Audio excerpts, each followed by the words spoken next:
Iniciamos a sesión co punto 7º da orde do día, que se corresponde co de preguntas para a resposta oral do presidente da Xunta, e as comenzamos ca pregunta de doña Ana Belén Pontón Mondelo, portavoz do Grupo Parlamentario do Bloque Nacionalista Galego. Moitas grazas, moi bo día. Permítanme que hoxe empece cunha cuestión previa, porque o certo é que non podo evitar denunciar a deriva antidemocrática que vivimos. Ao mesmo día en que coñecemos a condena de 3 anos a un rapeiro por criticar a familia real, secuéstrase un libro porque fala dos vínculos entre o narcotráfico e o Partido Popular. Foron 2 anos moi intensos, que tanto no político como no personal,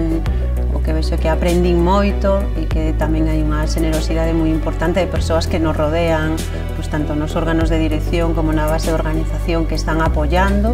e creo que son pois momentos nos que conseguimos construir, conseguimos poñer en riba da mesa alternativas ante os problemas que teñen os galegos e galegas, e sobre todo darlle solidez a unha forza política que eu sempre digo que se non existira habría que inventala, como é o BNG, porque do que estou convencida é que este país necesita cada vez máis que nunca forzas políticas propias que defendan os nosos intereses para poder construir unha Galiza con máis futuro.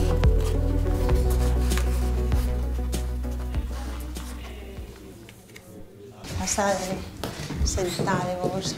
Cando vades a facer público o informe deste mañá? Presentaremos o informe máis as mobilizacións que vamos ter pola mañá. A miña idea era, decir que temos así un encontro, que esta é unha reunión tamén para mostrar o noso apoio á convocatoria do 8 de marzo, e vamos a avanzar tamén que necesitamos unha lei galega pola igualdade salarial, e que un dos puntos desa lei, que era unha cousa que eu quería comentar porque isto non sei se vos o tedes máis mirado, podería ser que haxa indicadores nas empresas para que cando se detecte unha brecha salarial que máis do 20% sexa obrigatorio actuar. Non sei se teñes sitio en las aquí. Un poquito al medio, por favor. Moi bo día a todos e a todas, moitas gracias por acudir. Hoxe mantivemos un encontro das deputadas do Grupo Parlamentario coa responsable da Secretaría de Mulleres da CIGA, con Marga Corral, onde un pouco que fixemos foi abordar de cara a este 8 de marzo tal é a situación sociolaboral das mulleres, así como tamén para poñer, con máis clareza o apoio do BNG a esta folga convocada para o 8 de marzo. O que vemos é un Partido Popular que está todo o día co retrovisor, o que nos quere decir é que non ten unha xestión que poda defender. E sigue empeñado en facer oposición da oposición, en mirar sempre para os que están peor, e desa maneira é imposible que o noso país avance.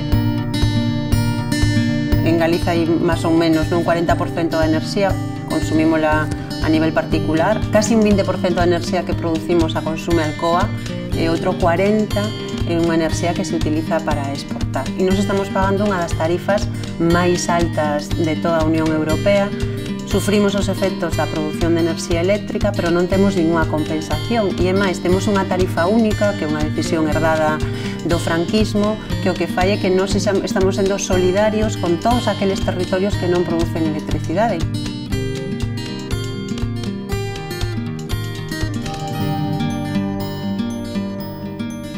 Iso dá tamén para evidenciar, non como aquí, a Audasa nos dá un servicio de segunda, pero a quen se machaca é a xente que protesta por denunciar o abuso de Audasa. O que vexo é con preocupación a situación que temos neste momento en Galiza, cunha emigración que sigue afectándolle a estas xeracións, igual que lle afectou a xeración de meus pais e de miña nai, igual que lle afectou a xeración de meus avós. Sigo vendo como hai desigualdades, vexo como hai salarios baixos, como hai precariedade, e dame moita desazón porque eu estou convencida de que en Galiza non se tiñan que producir estos fenómenos, porque somos un país rico e